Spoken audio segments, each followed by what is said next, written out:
그래서 싱글 스탠드 DNA 각각이 이제 포스페이드 백본으로 되어 있는, 기본적으로 되어 있는 고분자라는 것과 그 포스페이드 백본에서 슈거를 미디에이티드 돼서 베이스 몰레큘들이 이렇게 축축축 달려 있고, 그 베이스 몰레큘들이 다른 싱글 스탠드 DNA에 있는 베이스들과 컴플리멘터리 바인딩, 상보적 결합을 하더라. 그리고 그 상보적 결합을 할 때는 우리가 하이드로젠 본딩이라는 펀더멘탈 포스로 작용을 한다. 커밸런트 본딩이 아니다라는 것도 우리가 했었고, 이중 나선이 갖고 있는 고유의 스케일에 대해서도 우리가 언급을 했어요. 그러니까 베이스와 베이스가 결합을 하이드로젠 본딩을 통해서 했을 때 우리가 그거를 베이스 페어링이라고 불렀고, 베이스 페어링과 베이스 페어링은 트위스트 되면서 스태킹이 된다 그랬죠. 그래서 그 트위스트 되는 앵글이 대략 33에서 34도 정도. 그거는 이제 플렉서블 한 거다라고 우리가 얘기를 했었고,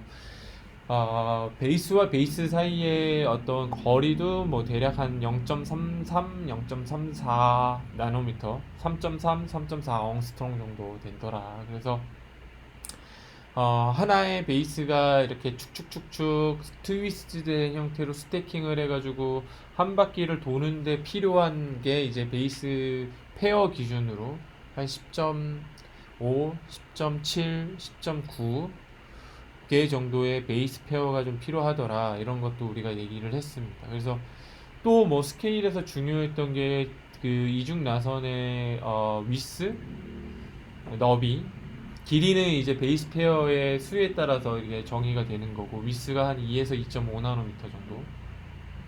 그래서 여러분들께 그 크라이오 TEM 사진들도 좀 보여드리면서 실제로 DNA가 우리가 알고 있는 이중나선 모양에 가깝게 생겼다는 것도 우리가 얘기를 했어요. 그 어떻게 이중나선이 구체적으로 그런 컨퍼메이션이 생기는지에 대해서는 추후에 얘기를 할 겁니다. 여기에는 이제 쿨롬빅 인터랙션이라든지 하이드로포빅 이펙트라든지, 물론 이제 하이드로젠 번딩도 들어가지만, 이런 펀더멘탈 포스들이 서로 이렇게 시너지스틱하게 결합을 좀 해서 인터랙션을 하면서 나오거든요. 그거는 이제 추후에 다시 배우는 걸로 하고, 일단은 오늘 우리가 이 시간에 어, 완벽하게 이해를 해야 될 목표 중에 하나가 어떻게 DNA를 상보적 결합을 하냐예요. 상보적 결합을. 상보적 결합하는 이유라고 이렇게 학부생들한테, 심지어 뭐 바이올로지나 어떤 바이오 엔지니어링 관련된 그런 바이올로지 관련된 학과 출신들에게 물어보면 대부분이 대답을 잘 못합니다. 그리고 대답을 하더라도 하이드로젠 번딩이요 이렇게만 얘기를 하거든요. 근데 그거는 특정 시퀀스, 베이스 시퀀스를 갖고 있는 싱글 스탠드 DNA가 특정 베이스 시퀀스를 갖고 있는 싱글 스탠드 DNA와 만날 수 있는 워킹 메커니즘을 설명하는 건 아니에요. 그 지난 시간에 마지막 부분에 잠깐 언급을 했던 것처럼, 이를 완전히 이해를 하려면 두 개의 싱글 스탠드 DNA가 만나서 듀플렉스, 이중나선을 형성하는 거를 케미컬 리액션 관점에서 봐야 되고, 이 케미컬 리액션이 스폰테니어스 하냐 스폰테니어스 하지 않냐, 즉 자발적으로 일어나냐 일어나지 않냐는 당연히 연력학적으로 해석을 하고 이해를 할 수 있어야 됩니다. 그죠?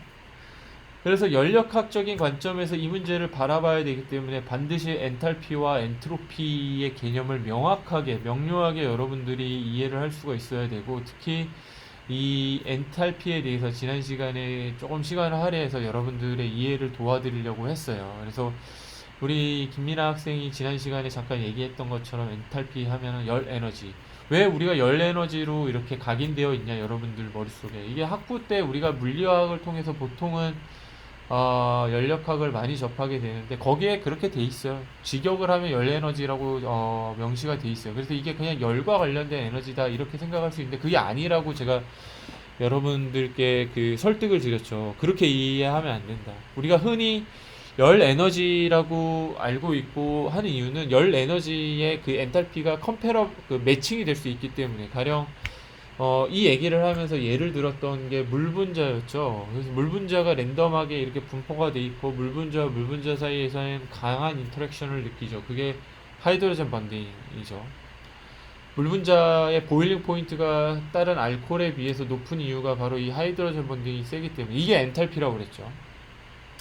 그러니까 몰레큘과 몰레큘이 멀리 떨어져 있을 때는 서로의 어떤 포텐셜을 잘 못 느끼지만 가까이 다가가면 하이드로젠 본딩이라는 강한 인터랙션, 어트랙션 포스를 느껴야 되고, 이거는 시스템 전체 관점에서 볼 때 내가 갖고 있는 에너지 혹은 포텐셜을 이 분자와 분자 사이에 주는 거라고 그랬죠. 그러니까 굉장히 큰 어떤 포텐셜 에너지를 분자와 분자 사이에 이렇게 저장하는 개념이에요. 그러니까 시스템적으로 보면 내가 갖고 있는 그 포텐셜을 분자들 사이에 이렇게 주는 개념이죠. 엔탈피가 떨어지죠. 얘네들을 깰려면은 열 에너지를 줘서 분자와 분자가 열적으로 굉장히 강하게 바이브레이션을 해서 거리가 떨어지고, 그럼으로써 이제 하이드로젠 본딩이라는 포텐셜을 극복할 수 있게 만들어줘야 돼요. 이래서 이렇게 매칭이 되는 거예요, 열 에너지가. 그러면은 끌어서 공기 중으로 올라가죠. 이게 끓는다고 우리가 표현을 하죠. 엔탈피란 바로 이런 개념이에요. 그러니까 에너지의 형태가 반드시 열일 필요가 없다. 포텐셜의 형태가 열일 필요는 없다. 열에 매칭이 될 수는 있지만. 근데 열이라는 에너지 폼이 인류가 조금 더 친숙하기 때문에 엔탈피를 정량화할 때 어떤 열적 에너지에 쓰이는 많은 유닛을 이용을 하기는 해요, 실제로. 실제로 해요. 뭐 가령 예를 들어서 뭐 칼로리를 많이 씁니다, 실제로. 엔탈피를 정량화할 때. 그래서 분자당 뭐 가령 뭐 분자의 농도를 우리가 흔히 정량할 때 쓰는 저기 유닛이 뭐예요? 몰 농도죠, 몰 농도. 아보가드로 수 이런 거 기억나세요? 학부 때 배웠던 거 10에 23승. 그러니까 하나의 그 단위의 분자가 어느 정도 러프하게 있다고 우리가 그 룰 오브 썸으로 딱 가정을 하고서 거기에 맞춰서 이제 1 몰라 농도, 뭐 2 몰라 농도 이런 식으로 얘기를 하죠. 그러니까 그 몰당 칼로리, 뭐 킬로 칼로리 이런 식으로 엔탈피를 정량화합니다. 그래서 우리가 이 엔탈피를 알면은 깁스 프리 에너지의 변화를 알 수 있죠. 물론 깁스 프리 에너지의 변화를 보다 완벽하게 기술하려면 엔탈피뿐만 아니라 엔트로피의 변화도 이제 이해를 해야 되고, 그거에 대해서도 우리가 얘기는 할 거예요. 아무튼 지금 여기 제가 지금 여기 올려놓은 슬라이드에 있는 것처럼 델타 G는 델타 AC-T 델타 S라고 해서 엔탈피의 변화, 여기 엔트로피의 변화를 알 수 있으면은 깁스 프리 에너지의 변화를 알 수가 있고, 우리가 이렇게 배웠죠. 에너지, 모든 시스템의 에너지를 최소화하는 쪽으로 가려고 한다. 이게 자발적이다, 스폰티니어스하다, 그죠? 엔트로피는 디그리 오브 디스오더 이렇게 하고, 이제 여러분들 혹여 이제 번역본이 조금 익숙하시면 얘가 이제 무질서도 이렇게 배웠죠. 근데 정확하게는 무질서가 될 수 있는 자유도라고 봐야 돼요. 이것도 제가 설명을 다시 한번 드릴 겁니다, 추후에. 또 우리가 뭐 흔히 모든 시스템은 엔트로피가 커지는 쪽으로 가야 된다라고 배웠죠. 그게 이제 연력학적으로 자연스럽다, 자발적이다. 그게 의미하는 게 뭐겠어요? 여기 보시는 것처럼 델타 S 텀 앞에 이제 마이너스가 붙기 때문에 델타 S가 커지면 커질수록, 그러니까 파지티브한 플러스 방향으로 많이 커지면 커질수록 디스플레이 에너지는 작아지겠죠. 반대로 엔트로피는 앞에 플러스가 붙으니까 작으면 작아질수록 깁스프리 에너지가 또 작아지고, 그래서 엔탈피는 줄어드는 방향으로, 내가 시스템 관점에서 엔트로피는 자꾸 잃어버려야 되고 엔트로피는 커져야 되고, 그게 이제 연력학적으로 자발적으로 갈 수 있습니다. 그리고 이게 화학 반응식에서는 이렇게 케미컬 컨스턴트로 표현이 된다고 그랬죠. 델타 G가 요렇게 RT 템퍼레처 상수, 이게 원래 앞선 페이지 보시면은 기억이 나시겠죠. 내추럴 로그 형태로 되어 있었죠. 내추럴 로그 형태로. 내추럴 로그니까 얘가 익스포넨셜 함수로 이렇게 표현이, 그래서 케미컬 컨스턴트가 크면 클수록 화학 반응이 더 자발적으로 잘 가는 거죠. 그러면 여기 지금 익스포넨셜의 위에 올라가 있는 슈퍼스크립트 앞에 마이너스가 붙으니까 델타 G가 작아지면 작아질수록 이 이퀄리브리엄의 케미컬 컨스턴트는 커지겠죠. 자, 그래서 우리가 이 DNA 상보적 결합을 이해를 할 때 문제를 심플리파이 해서 보자 이랬어요. 그래서 그거의 취지가 바로 투 스테이트 모드예요. 그죠? 결합 전과 후 딱 이 두 가지 스테이트만 보겠다. 이거를 설명을 하면서 제가 이 예를 들었어요. 이게 사실은 DNA라는 분자는 이중나선으로 이렇게 꼬여 있어요. 이게 무슨 얘기냐면 싱글 스트랜드 DNA가 이렇게 펼쳐져 있을 때 이렇게 글로벌하게 구부려줘야 된다는 거예요. 그러려면 우리가 미케니컬 에너지를 줘야 되죠. 구부러지려면. 에너지를 더 줘야지 이렇게 구불구불하게 만들 수 있어. 근데 이거는 상보적 결합을 이해할 때 어디셔널하게 에너지 텀을 고려해야 되니까 문제가 복잡해지니까 이거를 보다 심플하게 두 개의 그냥 스트레이트 라인으로 보자. 두 개의 스트레이트 라인으로 문제를 심플리파이해서 보자. 물리학에서 보통 이런 어프로치를 한다고 그랬죠. 어떤 현상을 이해를 할 때 어떤 이펙트가 이 현상에 미치는 영향을 정량적으로 보기 위해서 이 이펙트만 다른 변수들로부터 아이솔레이션을 시키고 싶다. 그러면은 이 외의 가정을 조금 단순화시키는 거죠. 마찬가지로, 그죠? 구불구불해지면서 필요한 어떤 미케니컬 에너지의 변화는 고려하지 말고 그냥 스트레이트하게 보자. 실제로는 이렇게 생겨있는 DNA지만 얘를 그냥 일직선으로만 보고 얘네들끼리 결합력만 보자. 그러면 뭐만 상관하겠어요. 그러니까 베이스와 베이스가 페어링이 될 때 하이드로젠 본딩이 그리고 그로부터 파생이 되는 엔탈피 변화가 이 DNA의 상보적 결합에 어떻게 영향을 미치는지 정량화할 수 있겠죠. 다른 이펙트들 다 제외하고. 그래서 스테이트 1이 언하이브리다이즈드 두 개가 바인딩 되기 전에 스테이트 2가 하이브리다이즈드 바인딩이 되었을 때. 그래서 우리가 여기까지 했어요. 리캡하는데 15분 썼네요. 시간을 너무 많이 썼습니다. 자, 그래서 오늘 할 거는 어떻게 될까?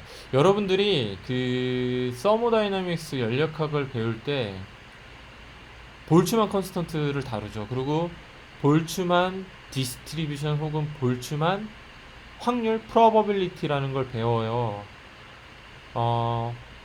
그게 뭘까요? 혹시 이해하고 있으십니까?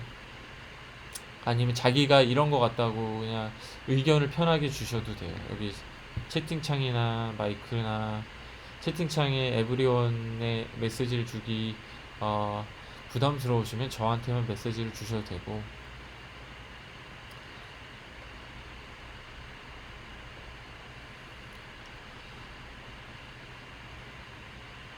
편하게 주세요. 네. 서모다이나믹스를 우리가 왜 배우죠? 세상에 이제 우리가 이 지금 있는 이 세상은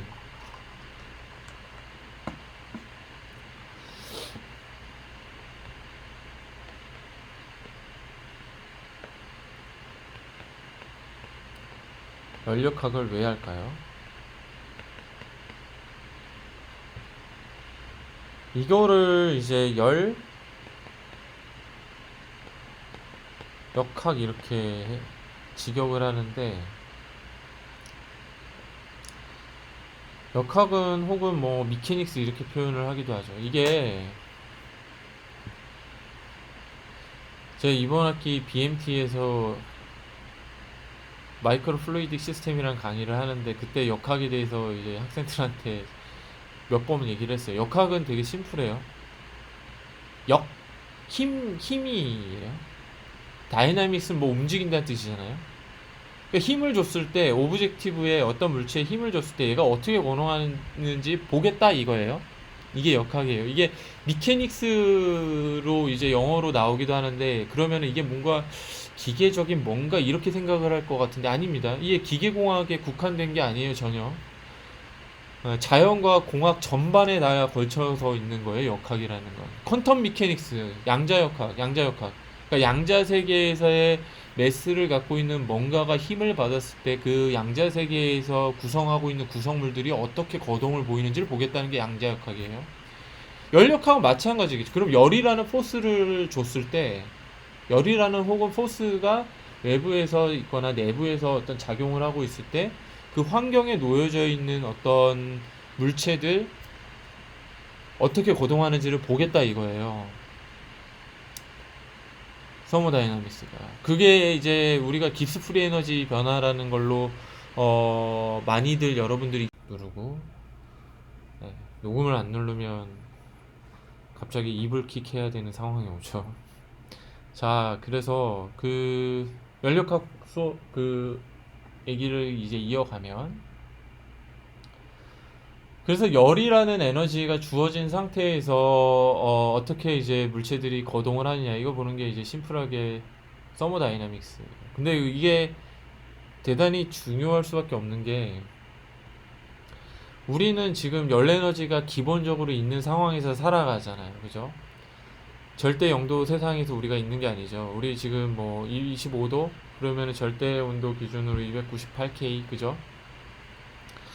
기본적으로 우리를 둘러싼 상황이 열 에너지가 기본적으로 다 있는 상황이에요. 있는 상황이에요.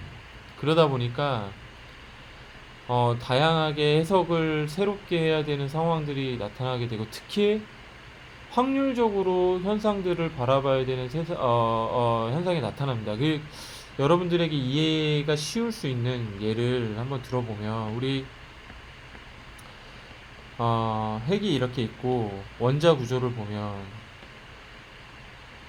전자가 이렇게 오비팅 한다고 배웠죠. 그죠? 이게 절대 영도에서는 딱 하나의 에너지 레벨에서 하나의 프로버빌리티로, 그러니까 이 에너지 레벨에서만 전자가 발견될 확률이 100%가 되죠. 그러니까 이거를 조금 더 정량화를 해보면, 예를 들어서 핵에서부터의 거리를 R로 표현을 하고,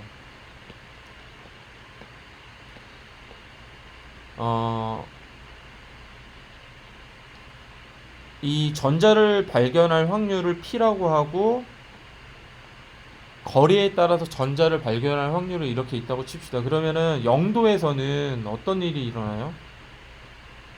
다른 에너지 레벨에서는, 혹은 이 R이 에너지 레벨이죠. 다른 에너지 레벨에서는 절대 안 보이다가 전자가, 그죠? 딱 특정 R에서만 발견될 확률이 100%가 되죠. 나머지에서는 관찰이 안 되고. 이거를 뭐 퀀타이즈 돼 있다 이렇게 표현을 하게도 돼요. 양자화 되어 있다. 절대 영도에서. 근데 예를 들어서 상온에서는 열 에너지가 계속 있죠. 열 에너지가 이 전자들을 계속 치죠. 그래서 오비팅을 할 때 이렇게 하나의 패스웨이로 도는 게 아니라 약간 이렇게 지글지글 하면서 돌죠. 왜냐하면 열 에너지가 얘를 계속 치니까, 전자를. 네. 물 분자가 이렇게 떨리잖아요. 모든 분자가 상온에서 이렇게 떨리잖아요. 이렇게 가겠죠. 이런 식으로. 그러니까 절대 용도에서 우리가 본 것처럼 이렇게 양자화되어 있는 게 아니라 디스트리뷰션을 갖는 거예요. 그렇다 보니까 얘네들을 R의 펑션으로 발견할 확률이 이런 식으로 브로드하게 디스트리뷰티드 되어 있어.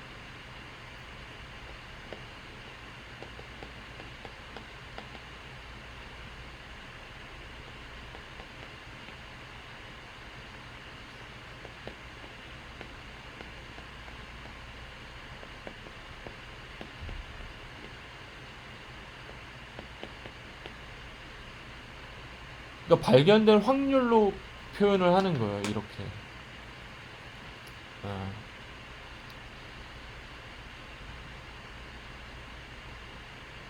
왜? 열 에너지가 있기 때문에.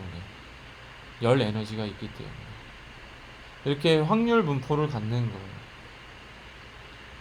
그러니까 예를 들어서 A 플러스 B에서 AB 해가지고, 예를 들어서 스테이트 2가 스테이트 1보다 깁스 프리 에너지가 낮으면 100% AB로 가지 않고 일부 AB로 이렇게 떨어져 있는 상태도 발견이 됩니다. 그냥 확률적으로 케미컬 컨스턴트가 예를 들어서 높다는 얘기는 A, B 이렇게 스테이트 1이 스테이트 2보다 발견될 확률이 그냥 적다는 거예요. 다시 스테이트 2, 즉 화학 반응이 일어나서 아웃컴이 나올 확률이 더 크다는 뜻이지, A, B, 스테이트 2가 100% 나온다는 뜻이 아니에요.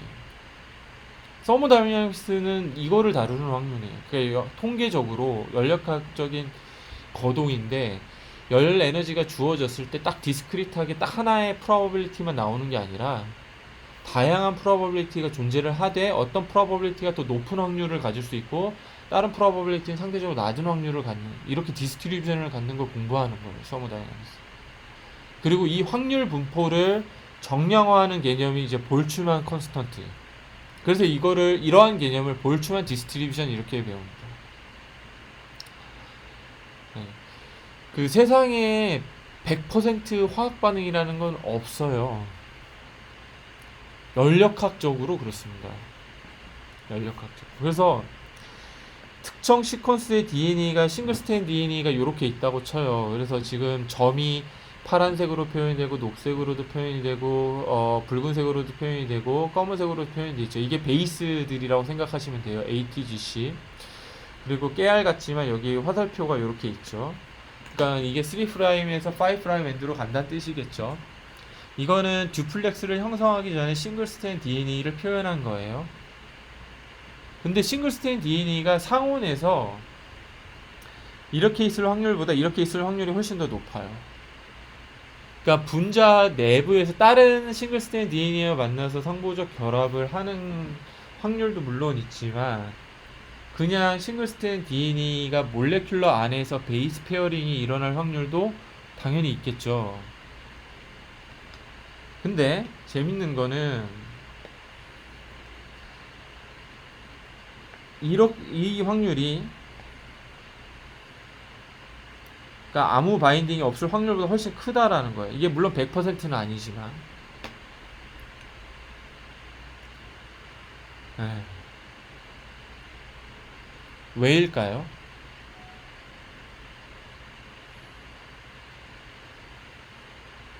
왜 그럴까요?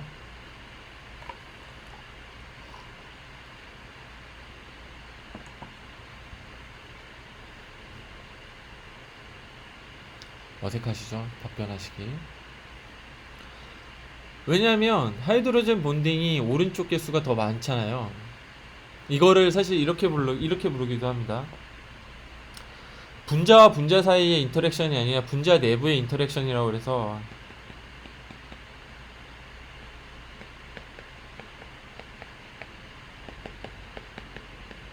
인트라몰레큘러 인터랙션 이렇게 불러요. 근데 예를 들어서 여기가 까만색이 뭐 A라고 혹은 G라고 하고 이게 C라고 할게요. 그러면 이렇게 베이스 페어링이 될 거 아니에요, 그죠? 그러면 이 경우가 오른쪽에 있는 경우가 왼쪽에 있는 경우보다 하이드로젠 본딩 개수가 3개 더 많다 보니까 시스템 전체에서 보면 엔탈피를 여기에다가 많이 줘야 되잖아요, 여기. 그러니까 시스템이 엔탈피를 잃어버려야 돼요. 다시 얘기하면 분자와 분자 사이에 줘서 저장을 시켜줘야 돼요. 그러면 기스 프리 에너지가 왼쪽이랑 오른쪽이랑 비교했을 때 뭐가 더 작아요?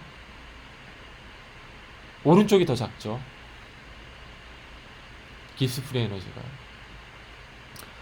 그래서 델타 G가 요 폴디드 된 오른쪽하고 왼쪽을 이렇게 비율로 따지면 델타 G가 줄어드는 방향으로 가요. 왼쪽에서 오른쪽으로 가는 거예요.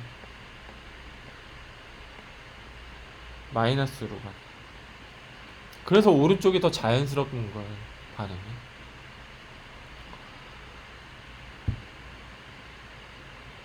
그래서 실제로 얘를 계산을 해보면 프리 에너지가 요 정도 줄어들어요. 이 분자의 몰당 대략 이 정도의 킬로칼로리가 더 줄어듭니다. 그러니까 오른쪽이 더 자연스러운 거예요. 그래서 발견될 확률이 더 큽니다, 오른쪽.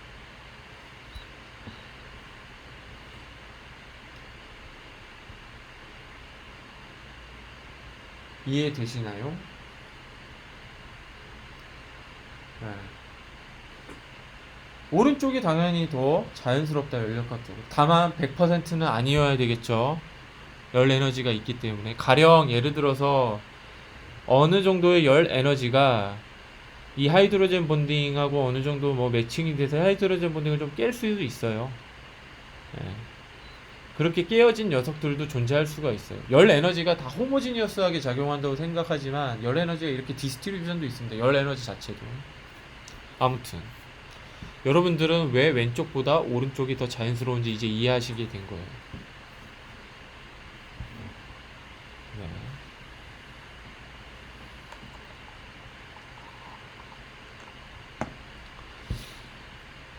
그러면 이제 싱글 스테인 DNA 왼쪽 같은 거를 물에 이렇게 풀어 놓은 다음에 한참 기다리면은 오른쪽처럼 가는 거죠. 그리고 시간이 어느 정도 흐르면은 100개 중에 한 97개는 오른쪽 같이 이렇게 폴딩이 되어 있고 한 3개 정도는 왼쪽처럼 있는 거예요. 이거를 사람들이 학술적으로 어떻게도 표현하냐면 연력학적으로 안정화되어 있다. 이게 바로 뭐라고 이퀄리브리엄 스테이트다 이렇게 표현을 해요.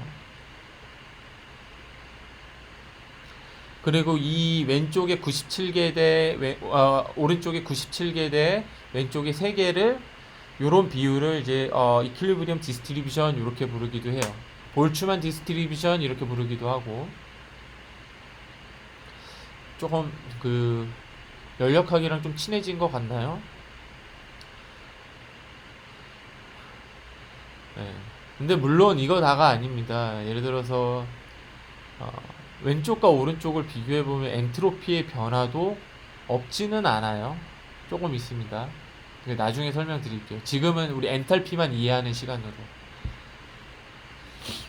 왼쪽과 오른쪽을 비교해 보면 엔탈피의 변화가 살짝 있고 또 하나는 아, 왼쪽 같은 경우에 분자가 이렇게 풀어져 있잖아요. 근데 오른쪽은 분자가 이렇게 폴딩이 돼야 되잖아요. 고분자가.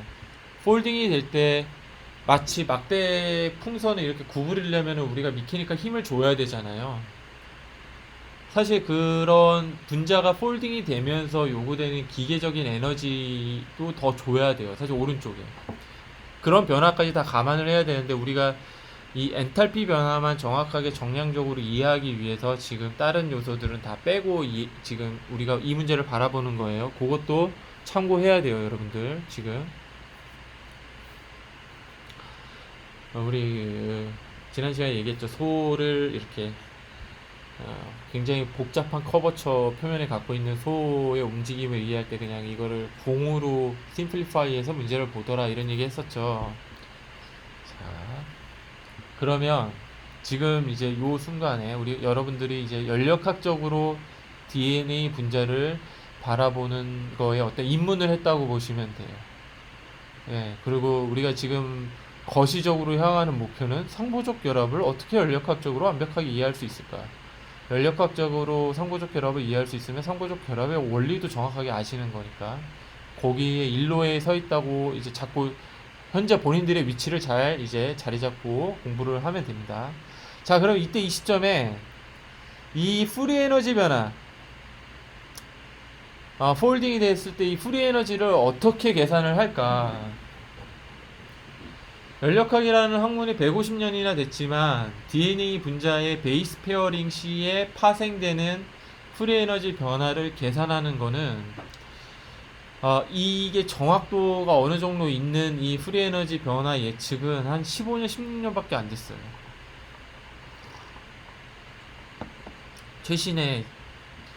최신의 난리지를 이제 여러분들이 공부하게 될 겁니다. 좋죠. 우리가 사실 학부 때는 되게 100년, 150년 되는 지식들을 많이 배우잖아요. 이것도 발전사가 있어요. 발전사가. 그 발전사를 여러분들한테 하나하나씩 짚어드릴게요. 처음에는 사람들이 어떻게 생각을 했냐면 이 ATGC, 이 A는 T랑 만나고 G는 C랑 만나는 게 베이스 페어 관점에서 딱 두 가지인데 이 베이스 페어의 종류에 상관없이 같은 엔탈피의 변화가 유발이 될 거다 이렇게 생각을 했어요, 사람들이.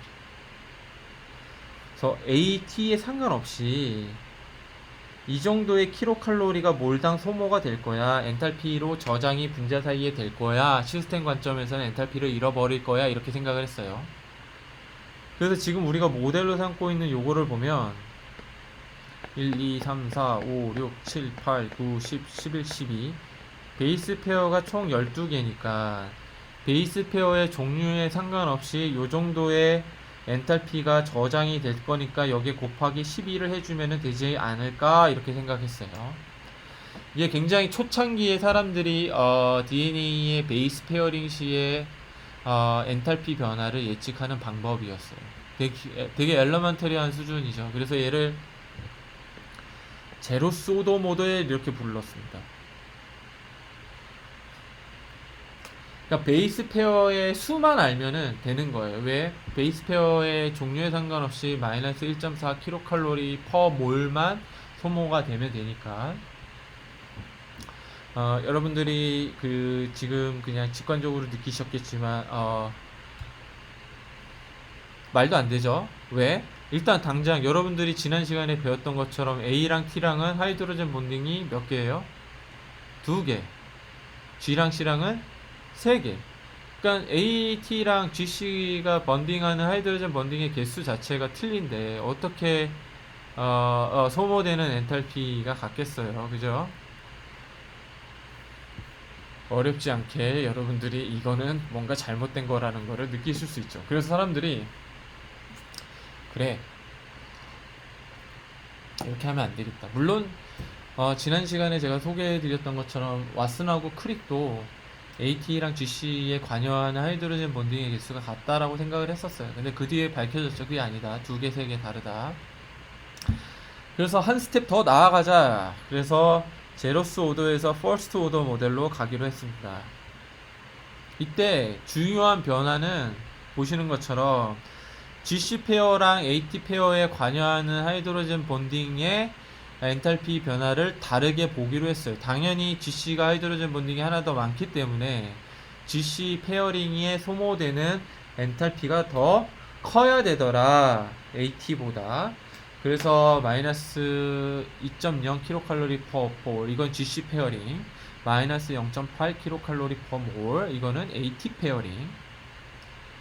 그러면 GC 페어링과 AT 페어링의 수를 계산을 해보면 총 12개 중에서 GC가 하나, 둘, 셋, 4개. 그래서 곱하기 4를 해주고 나머지는 AT니까 곱하기 8을 해줘서 2개를 더하면 된다. 이렇게 하면 보다 더 정확하게 예측할 수 있을 거야. 이렇게 사람들이 제시를 했습니다.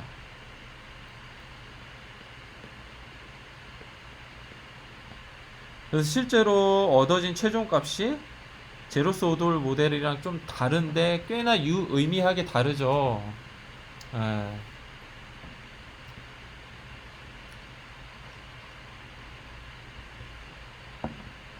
여러분 졸리지 않게 잘 따라오고 계시죠?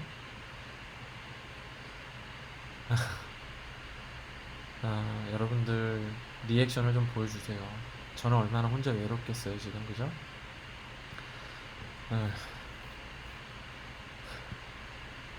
네, 김민아님 이해되고 잘 따라오고 계시죠? 예, 감사합니다. 안세령님 잘 따라오고 계시죠? 네, 잘 따라오고 계시리라 믿습니다. 네. 근데 이걸로도 만족스럽지 못하다라고 사람들이 생각을 하기 시작했어요. 그러니까 처음에 이제 제로스오드는 베이스 페어의 숫자만 알면 된다. 종류에 상관없이. 그래서 베이스 페어 퀀티티만 고려하면 됐다라고 생각을 했고, 이제 퍼스트 모델은 베이스의 컴포지션, 그러니까 AT랑 GC의 각각의 수를 반영을 해야 된다. 근데 여러분들이 우리 지난 시간에 이중 나선의 컨포메이션 분자 구조들을 제가 조금 리얼리스틱하게 보여줬었죠. 이게 실제로는 어떠냐면 여기 A가 있고 T가 있어서 이렇게 페어링이 되고 그 위에 틸트된 앵글에서 뭐 다른 베이스 페어가 있고 다른 베이스 페어가 있잖아요. 근데 AT가 2개 하이드로젠 본딩으로 돼 있고 만약에 위에 GC가 3개 하이드로젠 본딩으로 된다면 G랑 C랑의 사이의 거리가 AT 거리보다 조금 더 가까워요. 이해되세요? 그래서 제가 조금 앞부분으로 다시 돌아가면 우리가 이렇게 보통 이중나선을 표현을 하지만 실제로 AT의 거리가 GC보다 조금 멉니다. GC가 더 가까워요.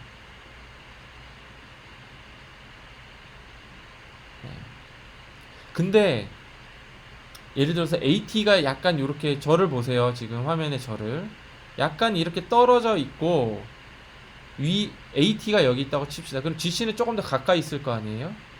그리고 밑에도 GC가 있다고 해요. 조금 더 가까이 있을 거 아니에요? 그러면 위아래 이렇게 쪼여주는 느낌을 AT가 느껴요. 그래서 AT가 이렇게 있으면은 위아래 AT 페어링으로 둘러싸여 있는 것보다 GC 페어링으로 더 둘러싸여 있을 때 분자가 더 가까워져요. AT 사이가. 그리고 거리가 더 가깝기 때문에 하이드로젠 본딩의 세기가 더 세져요. 조금 더. 여러분 이해되셨어요 혹시? 그러니까 같은 AT라도 주변에 GC로 둘러싸여져 있냐, AT로 둘러싸여져 있냐에 따라서 AT 베이스 페어 요 두 개 사이의 거리가 달라지게 되고, 우리가 하이드로젠 본딩 옛날에 학부 때 배웠던 거 생각하면 물 분자 사이의 거리가 가까워질수록 물 분자들이 더 하이드로젠 본딩을 세게 느낍니다. 어찌 보면 당연하죠. 그죠? 만유인력의 법칙이 이게 다 똑같은 거예요. 다 똑같아. 그러니까 어떤 포스를 느끼는, 포텐셜을 느끼는 녀석들이 거리가 가까워지면 가까워질수록 더 세게 느낍니다. 그 포텐셜. 그렇다는 얘기는 뭐예요? 요렇게 단순히 베이스 퀀티티, BP의 퀀티티나 베이스의 컴포지션만 가지고 엔탈피 변화를 정량화하기에는 부족한 부분이 있다라는 거예요. 그죠? 그래서 그 뒤에 사람들이 이거를 이 문제를 인지를 하고 모델을 한 번 더 어드밴스를 시킵니다. 이게 세컨 오더 모델이고요. 주변의 이웃이 누구냐도 고려를 해서 달리 부여를 해야 되더라. 베이스 페어당 엔탈피 변화를. 그래서 보면은 스택, 그러니까 내가 둘러싸여져 있는 베이스 페어링의 조합이 어떠냐에 따라서 변화되는 엔탈피 값을 다 다르게 봐야 되더라라는 거예요. 조금 복잡해지죠. 조금 복잡해집니다. 그래서 계산을 해서 이렇게 한 번 더 값을 보정을 하고, 이렇게 계산을 한 게 앞서서 이 얻어낸 값이 지금 여기 마이너스 12.56 킬로칼로리 퍼 몰, 요 12개의 베이스로 구성이 된 듀플렉스에 요 값이 또 틀리죠. 퍼스트 오더에서 어세서블 가능한 값과 제로스 오더에서 어세서블 가능한 값. 근데 뒤에 이제 알려지게 되는데, 이때 요게 이제 세컨 오더 모델이 2004년도에 제시가 됐거든요. 17년 됐네요. 17년. 최신의 어떤 최신의 난리지인데, 2010년 중반부터 사람들이 베이스 페어링이 될 때 몰레큘러 포스를 실제 실험으로 측정하기 시작했어요.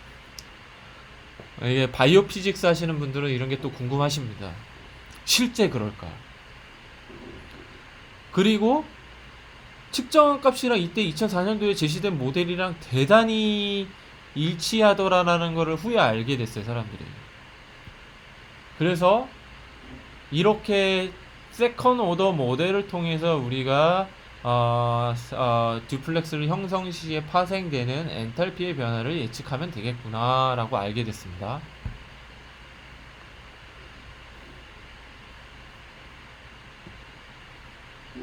여러분들이 이 논문을 다 어세스 하실 수 있거든요. 각자 자리에서 랩에 계시다면 한번 읽어보세요. 네. 근데 뭐 이제 이 조합만 여기 나와 있는 조합이 나올 수 있는 모든 조합이에요. 모든 조합이라서 어떠한 시퀀스가 여러분들에게 주어지더라도 여러분들은 DNA의 상부적 결합 시에 파생이 되는 엔탈피 변화를 계산하실 수 있어요. 산수죠, 산수. 자, 그러면 엔탈피 변화를 알 수 있다. 엔트로피의 변화는 지금 고려하지 않고 엔탈피 변화를 알 수 있다. 그러면은 우리가 깁스 프리 에너지 변화인 델타 G를 정량할 수 있죠. 짜잔. 그래서 스테이트 1과 스테이트 2, 투 스테이트 모델에서 이 케미컬 리액션, 즉 DNA 상부적 결합 시 파생이 될 수 있는 깁스 프리 에너지 변화가 요렇다라고 우리가 계산을 할 수가 있고, 산수 곱하기 더하기만 하면 되는 얘를 킬로칼로리를 줄로 우리가 환산할 수가 있어요. 그죠? 그러면 이 케미컬 리액션이 얼마나 스폰테니어스한지 안 한지도 계산해 볼 수가 있죠. 케미컬 컨스턴트를 뽑아 보면 되니까. 여러분들이 이제 연력학 물리학 시간이든 혹은 다른 연력학 시간이든 R은 컨스턴트인데 요렇다라고 배웠어요. 보통 컨스턴트 이 R 컨스턴트를 배울 때 몰당 줄로 하기 때문에 제가 앞서서 킬로칼로리를 줄로 바꿔 놓은 거고요. 템퍼레처는 310K라고 합시다. 네. 우리 상온보다 좀 슬라이트하게 높은 온도 310K면은 여러분들 몇 도 정도예요? 37도? 그죠? 제가 이거를 드는 이유가 뭐냐면 제가 이거를 설명할 때 여러분들 감기 몸살이 나서 몸에 열이 나면은 왜 위험할까요? 왠지 아세요? DNA가 풀어질 수 있기 때문에 그거를 예를 들려고 제가 네. 아무튼 그러면은 이 온도에서 케미컬 컨스턴트를 계산을 해보세요. 산수니까 대략 요 정도가 돼요. 한 1.4 나노몰라 정도 우리가 얻어낼 수가 있어요.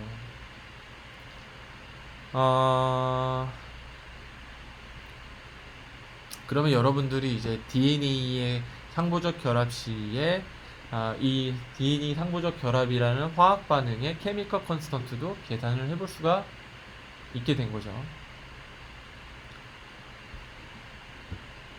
보통 사실 여기 보듯이 한 여러분들 39도 40도 넘어가면은 여러분 몸에 있는 DNA 듀플렉스가 풀어지기 시작합니다. 그러니까 보시면은 이거를 집에서 한번 해보세요. T를 310K로 지금 계산했는데 300K 298K 뭐 290K 이렇게 낮춰가면서 계산을 해보세요. 케미컬 컨스턴트가 높아질 거예요. 점점. 네. 그러니까 스테이트 2로 갈 확률이 점점 많아지는 거죠. 반대로 온도를 높여가면은 케미컬 컨스턴트가 작아집니다. 제가 방금 잘 설명했나요? 온도를 낮추면 케미컬 컨스턴트가 커져요, 지금. 그러니까 스테이트 2로 갈 확률이 훨씬 더 많아져요. 온도를 낮췄을 때. 온도를 높이면 케미컬 컨스턴트 값 자체가 줄어드는 걸 여러분들 확인하실 수 있어요. 뭐냐면 스테이트 1으로 갈 확률이 더 높다는 거예요, 점점. 그러니까 DNA가 여러분들 듀플렉스가 몸에 있는 DNA가 풀어집니다. 그러면은 유전자 변형이 일어나가지고 각종 위험한 질병이 여러분들에게 찾아갈 수가 있죠. 그래서 장기간 여러분 몸에서 열이 나면은 안 돼요. 예. 이거 약간 여담인데, 제 주변에 의사하는 친구들한테 들은 얘기인데, 암센터에 계시는 의사분들이, 예를 들어 암 환자가 오셔서 이렇게 진단을 내고 상담을 할 때, 물어보는 질문 중에 하나가, 마이크로웨이브로 음식을 많이 데워서 드셨어요를 물어본다고 하더라고요. 왜일까요? 마이크로웨이브 전자레인지를 쓰는 게 암하고의 상관관계가 있다 없다 이거는 되게 논란거리가 많은데 의사들은 의심을 한대요. 왜? 전자레인지가 마이크로웨이브라는 전자기파를 쏴가지고 음식에 쏴서 음식을 데우는 건데 마이크로웨이브의 특징은 뭐냐면 다른 종류의 분자들은 바이브레이션을 안 시키는데 물 분자만 선택적으로 바이브레이션 시키는 어떤 어빌리티가 있어요. 그래가지고 마이크로웨이브 여러분들 음식을 넣고 돌리면서 마이크로웨이브를 짜주면 물 분자가 심하게 흔들리면서 온도가 올라가는 겁니다. 음식에. 그러면 무슨 일이 일어나겠어요? 음식에 있는 DNA들을 풀거나 하겠죠. 그러면은 유전자 변이 같은 게 일어나겠죠. 이거는 또 뭐냐면 DNA 듀플렉스 이중나선 그 모양을 형성을 할 때 하이드로포빅 이펙트라는 것도 관여를 하는데 거기에다 물 분자가 좀 관여를 해요. 그래서 더 풀어헤칩니다. DNA. 의사분들은 의심을 한대요. 이거는 제 개인적인 의견이 아니라 들은 얘기예요. 어디 가서 우리 교수님이 그러니까 전자레인지 쓰지 말라는데 뭐 이렇게 얘기하시지 마시고 그렇게 바라보는 시각도 있다. 근데 논리적으로 리저너블 하죠, 어느 정도. 여러분들이 논리적으로 정량적으로 설명할 수 있게 된 거예요. 예. 자, 그러면 지금 1시 50분이니까 제가 이번 학기 수업을 하면서 절대 50분은 넘기지 않는다. 설명이 끊기더라도 50분 넘기지 않는다라고 다짐을 했거든요. 10분 쉬고 2시에 만나는 걸로 합시다. 그러면 진짜 이번에야말로 진짜 왜 상부적 결합을 하는지 볼 거예요.